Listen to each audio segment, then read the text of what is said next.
Donald Trump is saying, if Nigeria cannot protect Christians, we are going to move in viciously, and we are going to do so to protect Christians. And I think Trump is being advised that the Nigerian government is working softly on this issue because President Bola Ahmed Tinubu is a Muslim, because Vice President Shetima is also a Muslim, and that if it were different, they would behave differently. But from where I sit, that is not necessarily the case.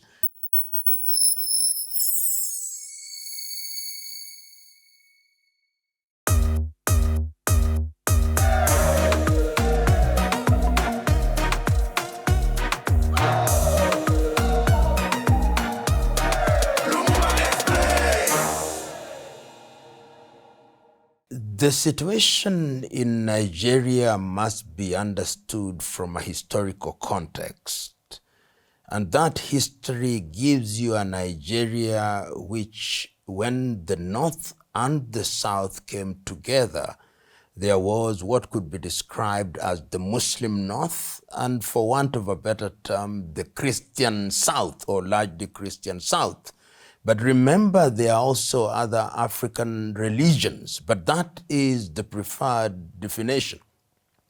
With the consequence that Nigeria has always had tension of one kind or another, the tension that led to the civil war in Biafra, which was not founded on Christianity at all, and of course the many coups d'etats that saw at that time in the 1960 of the killing of people like Ahmadu Bello from the north and the imposition of the military administration.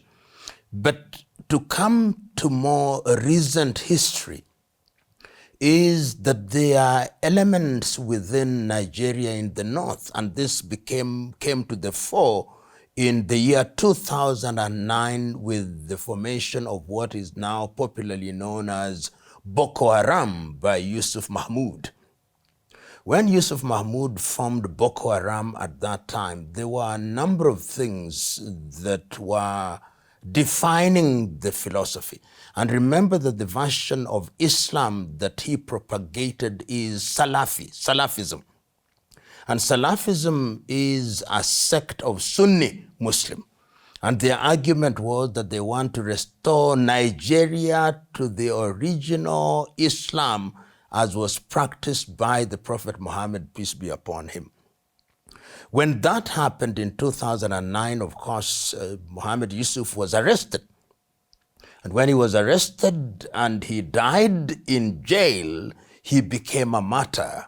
And that changed the complexion of Boko Haram, which means Western education is bad, if you are to render it in simplistic terms. And the whole idea, and this is what they were selling at that time, what is the value of this education where you get education but there are no jobs, there are no opportunities? And that appealed to very many young people in northern Nigeria. And that is why it is characterized as Muslims rising against Christians. When Mahmoud Yusuf died in prison and Abu Bakr Shekau then became the leader of Boko Haram, there were then quite a number of splits within the Boko Haram that we knew, with allegiance being declared to Al-Qaeda in Iraq and in Syria. Meanwhile, activities then heightened and they started killing persons because of their religious affiliation. But it must also be remembered that even Muslims were killed in the process. But the declaration was that we want to Islamize not only the northern part of Nigeria, but the entire Nigeria and introduce Sharia law. But these activities were not confined to Nigeria. It was along the Chad basin, so that Chad was affected, Niger was affected, and even Cameroon was affected. But of course, the theater of action is Nigeria. The consequence of that now has been that they have engaged in activities which have led to the death of many. You remember the bombing of the UN offices in Abuja, which led to the death of 23 people. You remember the Chibok girls, when they raided schools and picked the Chibok girls, some of whom are still in custody. And when, of course, Shekau himself died, or is said to have committed suicide because there were splits within Boko Haram, we now have a situation where we have an organization which has different factions. And these factions are operating sometimes at cross purposes. And Boko Haram has been declared as a terrorist organization. And the effect of Boko Haram has been therefore to antagonize Christians. And we know that Christian clergy have been targeted. We know that churches have been targeted. And you've now created an environment that depicts these particular activities as targeting Christians. And indeed, there are Christians who have now come out and say that we are going to organize ourselves in order to resist this. But that must be contradistinguished with certain sober voices within Islam in Nigeria who say that this is a terrorist organization, should be seen as such, and we should therefore not condemn the entire Islam.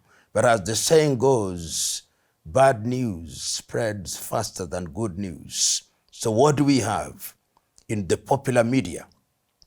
Muslims or Muslim organizations are killing Christians.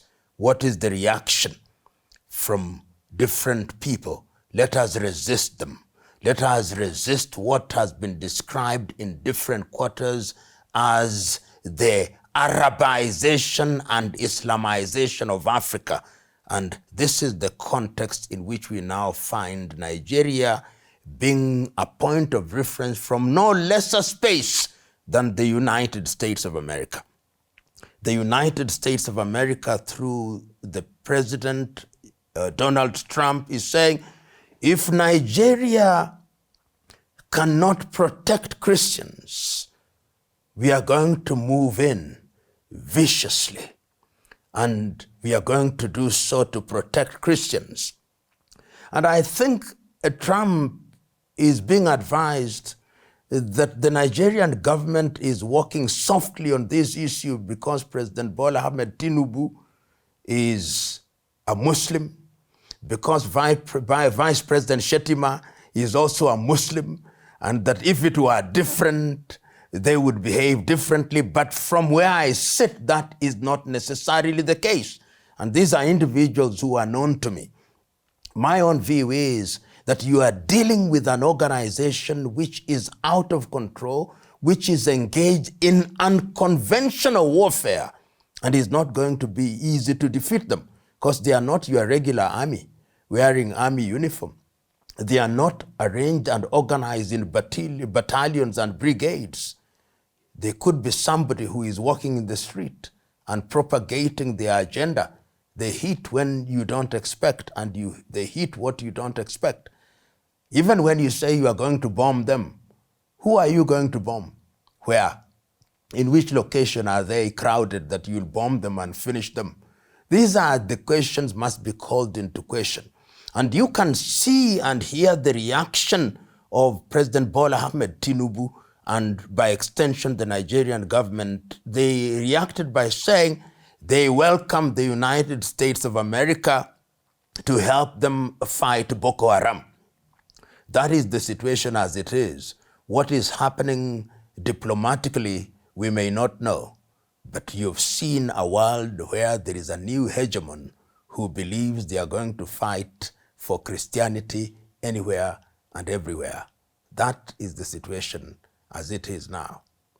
You know, when we talk about Nigeria and we talk about the pronouncement of President Trump, many things come to mind. Number one, why is Trump saying what he's saying? Is he saying it for Christian domestic consumption? Is he the latter-day defender of Christianity?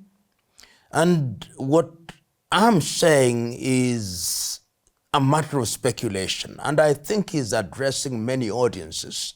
Remember, he rode on the crest of evangelical Christians to become the president for what is now called Trump 2. And he's telling them, in this day and age, when Christianity is on the decline and Islam is on the ascendance, I am the leader of what can be described as Christianity. And when Christianity is addressed anywhere in the world or is threatened anywhere in the world, I'll be that leader in the world who will come out and defend Christianity. That is to the American audience. To the Nigerian audience, he is also saying, oh, you cannot be protected by your administration. I'm the leader of the free world. This free world, which was created by Christendom, is under threat. And I am that leader who knows no boundaries. I'm that leader who is going to be your latter-day savior. I'm that leader who is going to come and do what is necessary in order to protect you. I am the peacemaker. Remember that President Trump is on record as saying that he is the one who deserves the Nobel Peace Prize. I'm God's gift to the world. I run around the world and do only one thing, make peace. You saw me making it in Gaza. You see me trying to make it in Ukraine. You see me everywhere. You see making peace between Thailand and Cambodia. I am that person, but I am doing it because of a Christian ethic. That is my interpretation of what President Trump is trying to do. The other thing that he's trying to do is to send a message to the emerging powers or other powers in the world.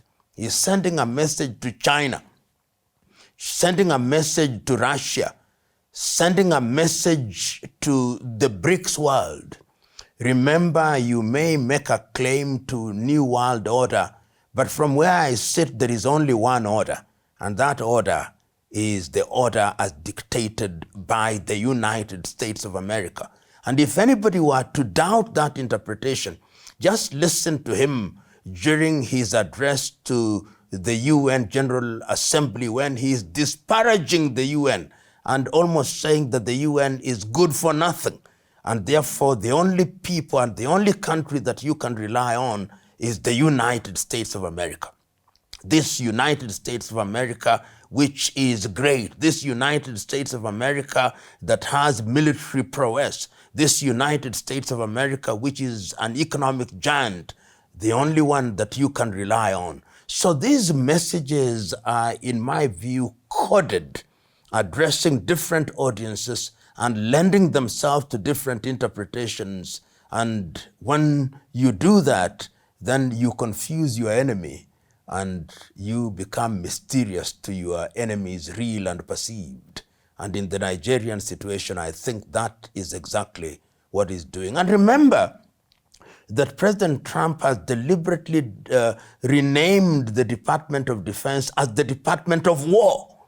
So it's very clear that you've got to wage war, however you describe it, for purposes of telling the world, if you don't play ball, we are going to crush you. And see his use of language is going to be swift, nasty, and sweet. I mean, that is a contradiction in terms, but he uses language in that way. What we're saying is very interesting, and it can be defined by this age-old saying that one man's or one person's freedom fighter is another's terrorist. And you and me and all of us know that the international agenda has always been dictated by Western narratives. So that if you look at the media via which we talk about events, if it is events between Russia and Ukraine, the people who articulate it for mass consumption will be the CNN, will be the BBC, will be Deutsche Welle, will be Radio France or France, the French media, will be Fox, and all those media will be Al Jazeera, which will also be influenced by the West. And that is what mass consumption is all about. And it is the West, and particularly the United States, that has taken the burden, in their view, of defining who is who. So if you don't do what is in the best interest of the United States of America, you don't do that which is in the best interest of Western Europe as led by the United States of America, then you are a dictator. You are a dictator because you are not doing their bidding. So Russia can say that you told us we are not moving 1 inch more to the east. And when they want to protect that with boots on the ground, you are a dictator.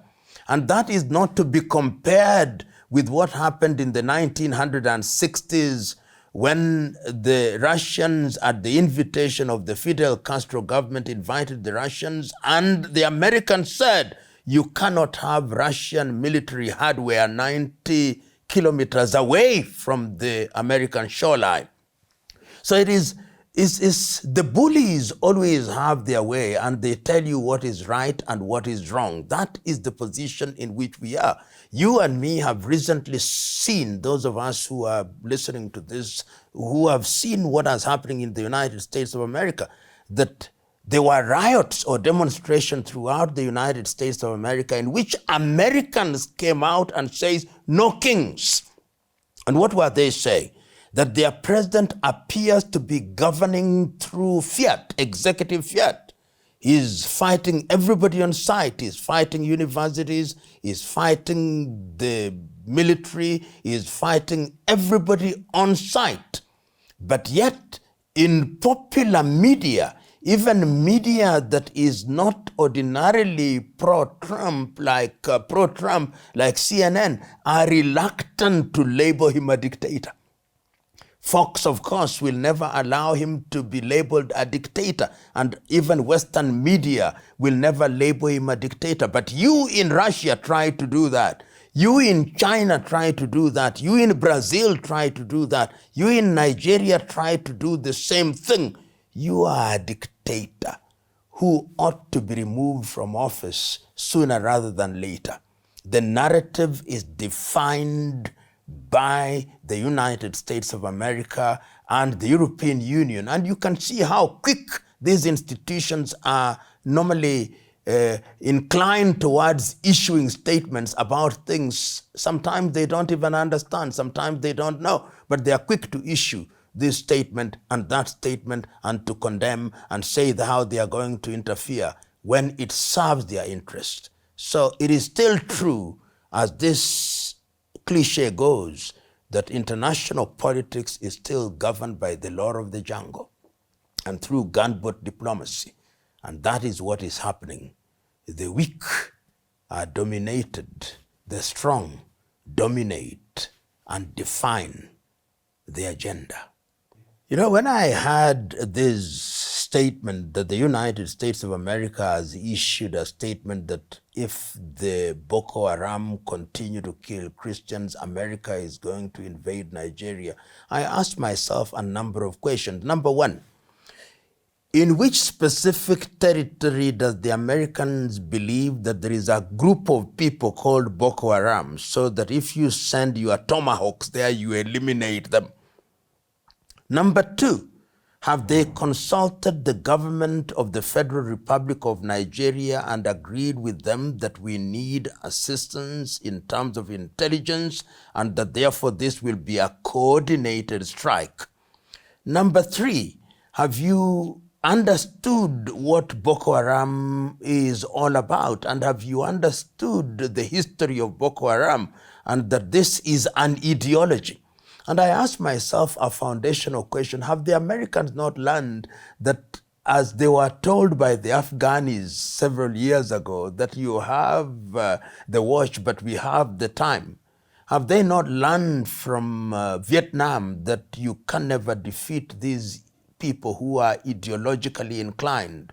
So unfortunately, if the United States of America were to use any military means in the hope of neutralizing Boko Haram, they'll be shocked, because there is not a group of people sitting somewhere who are waiting to be bombed called Boko Haram.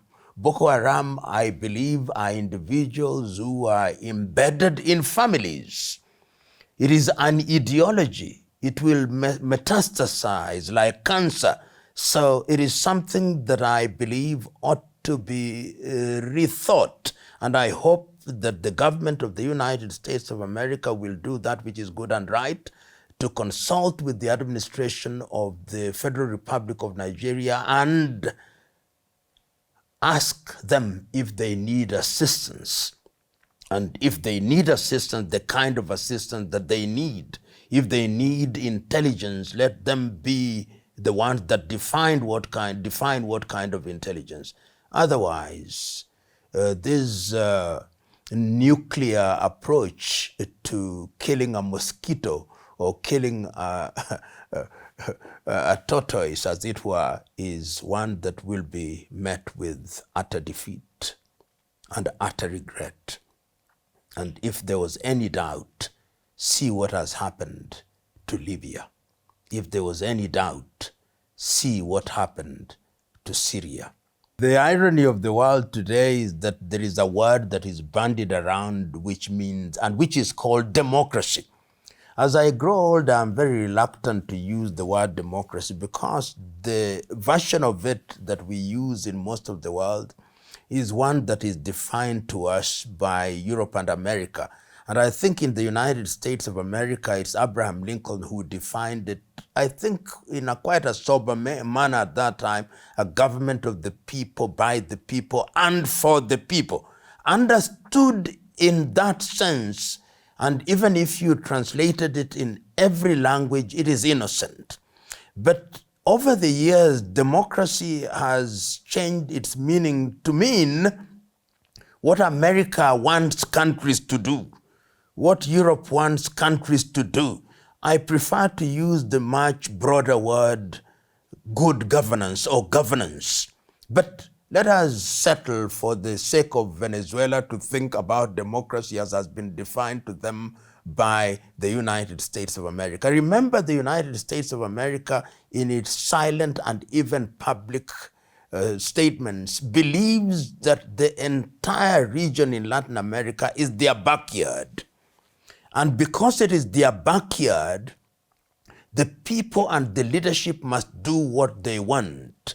And if you doubted that, you can see when they are comfortable, they are comfortable. When you have leaders who are doing their bidding, and when leaders are not doing their bidding, if it is Noriega in Nicaragua, if it is Bishop in Grenada, if it is Bolsonaro in Brazil, then they love them the way. If it is Milei in Argentina, then it's fine. But when you have Hugo Chavez in Venezuela, who is saying we are going to respect what the international order says, that all nations are sovereign and are equal. We want to use our oil the way we want to use our oil without being dictated to, then America becomes uncomfortable. Then they are saying now, in order to finish an administration which is inherited from Hugo Chavez of Maduro, what they are doing is that they are destroying America. One, they are at the center of drugs and even label Maduro as the head of the drug cartel. And they are saying that of the president of Colombia. So they are saying we are going to solve the problem for you. But they are not talking about Mexico, which is a little bit bigger, and therefore they are not going to deal with in the Venezuela way. So in my view, what is happening in Venezuela and the American attitude is very deliberate. Not only at the level of the United Nations, it's coordinated. That is why the opposition leader gets the Nobel Prize, in order to raise her profile.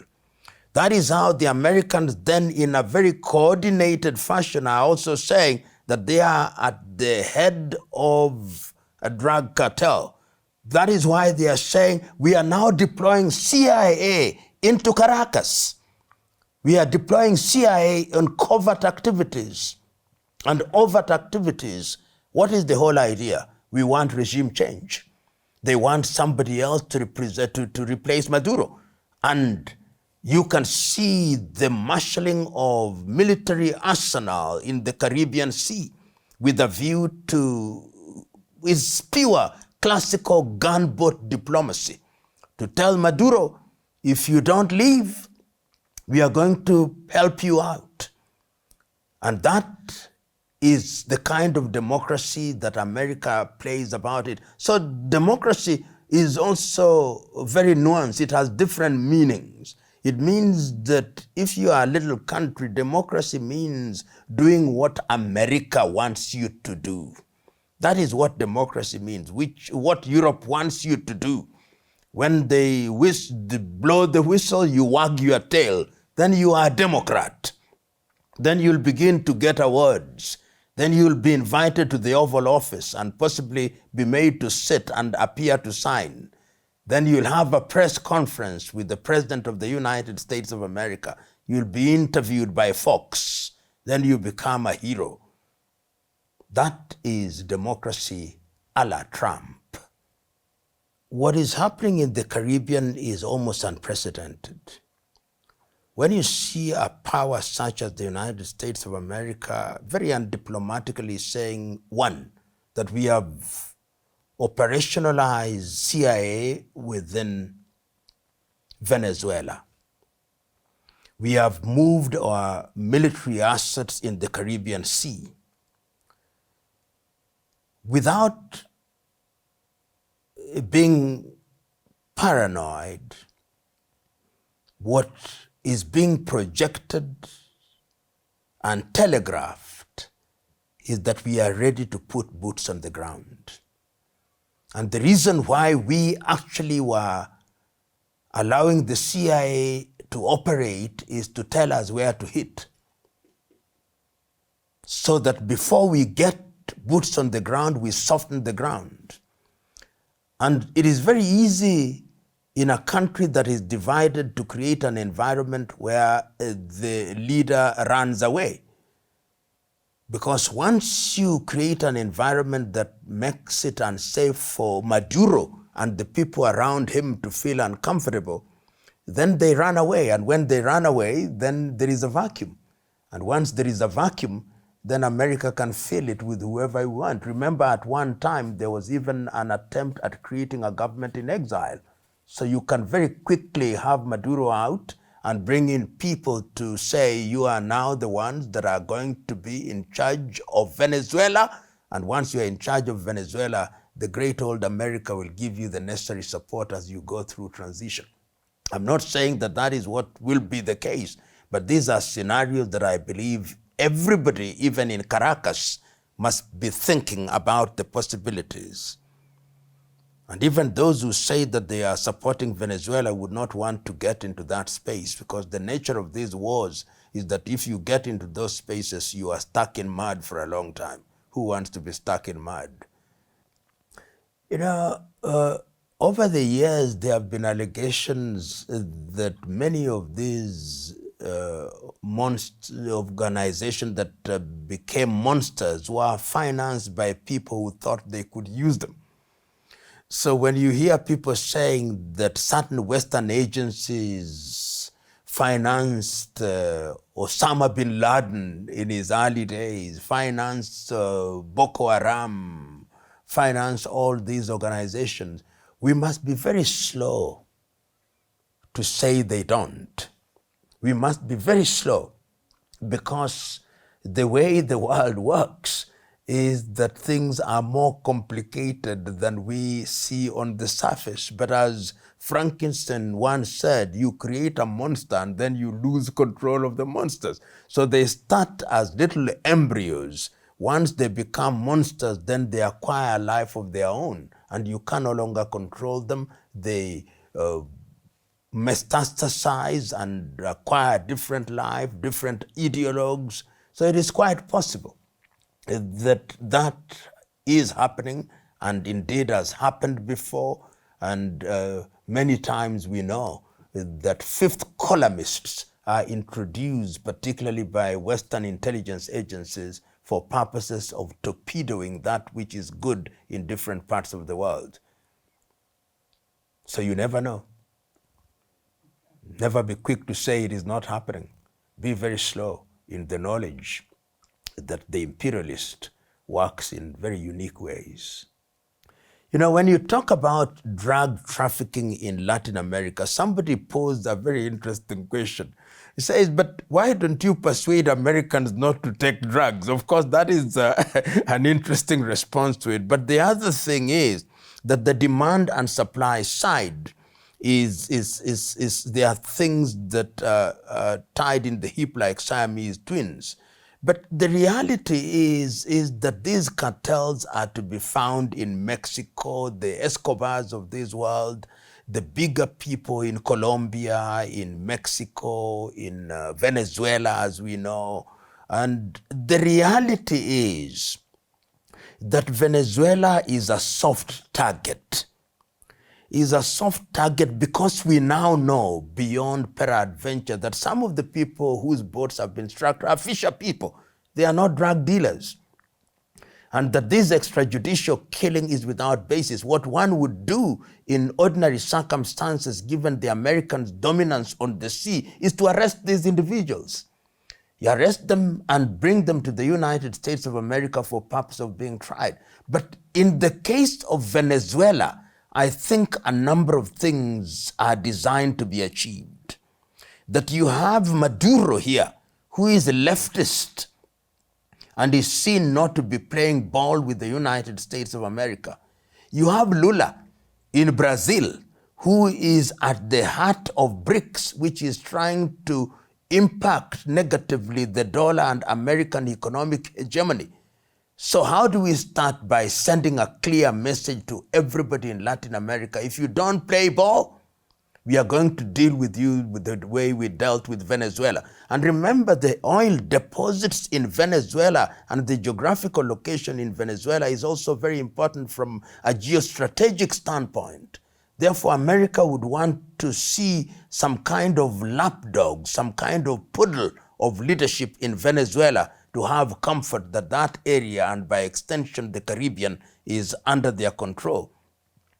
And that is why I think the United States of America, particularly during the Trump administration, is behaving the manner in which it is behaving.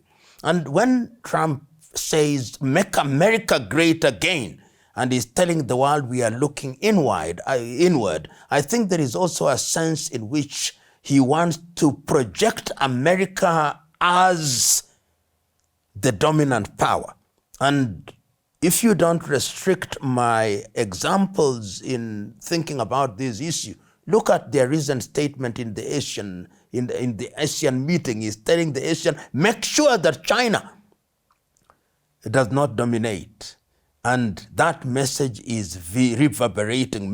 Look at the message to Milei. We are going to give you money in Argentina, but only if you elect Milei or people related to him. So America is saying we want to occupy our immediate war post-1945 position, in which we tell the world what is good for the world. And the Venezuelans of this world are the examples that will be used, that if you don't follow that script, then we destroy you. So elect leaders who know what to do, leaders who respect and obey instructions unquestioningly.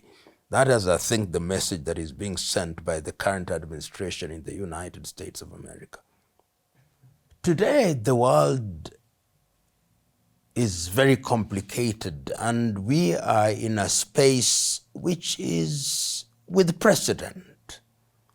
I remember in the 1960s, when there were military coups d'etats in Latin America, later in Africa, it was very easy when you are talking about leadership to talk about this is dictatorship and this is not dictatorship. And during that period, there was the tendency when coup d'etats were manufactured from the West, even if one was dictatorial in their ways, it would be ignored. But today, dictatorship must be understood in the context of governance. And why are people governed the way they are? Europe and America wants to make us believe that dictatorship or democracy only exists, number one, where there are multi-party elections, number two, where there is a vibrant civil service, and number three, where the leaders accept to be criticized and all those things. That to them is what democracy is all about. And sometimes it is not about service delivery. There are countries that are now beginning to say that all government is in some way dictatorship.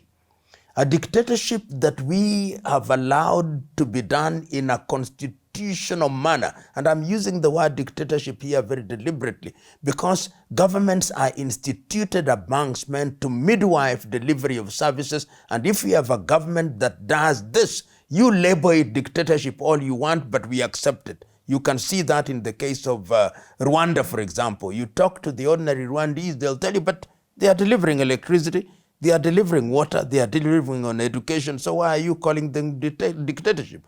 You see frequently now in the case of the Sahel nations, in Mali, in Niger, and Burkina, the African Union has said that they acquired power through unconstitutional meetings and constitutional means, and they have been suspended from the African Union. But the people are saying, but they are delivering for us. There are difficulties, but we accept them.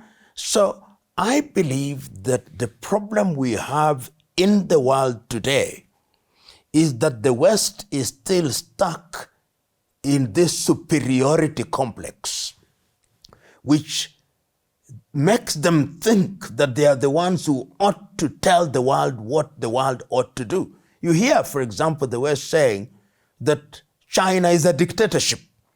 But the Chinese are saying this is democracy with a Chinese character. They are saying Russia is a dictatorship, but the Russians are saying this is our style. We have done it for many years. And the people, the critical masses of the people accept it as our way. Why do you want us to wear dresses which you've made for us which don't fit us? So the debate is still on, but I hold the view that governance is something that must be culturally specific and must be informed by the realities of a nation, and that the people in that nation must have an input on how they are governed to ensure that they reap the dividends of their taxes and their efforts. And perhaps the time is now to re-examine some of these terminologies which were fostered on us by the West. In the case of Africa, as I've always said, that the time is now for Africans to rethink and to reimagine governance. That is not to say that we go back to the old ways. No, we re-examine, we adopt and adapt as defined by circumstances.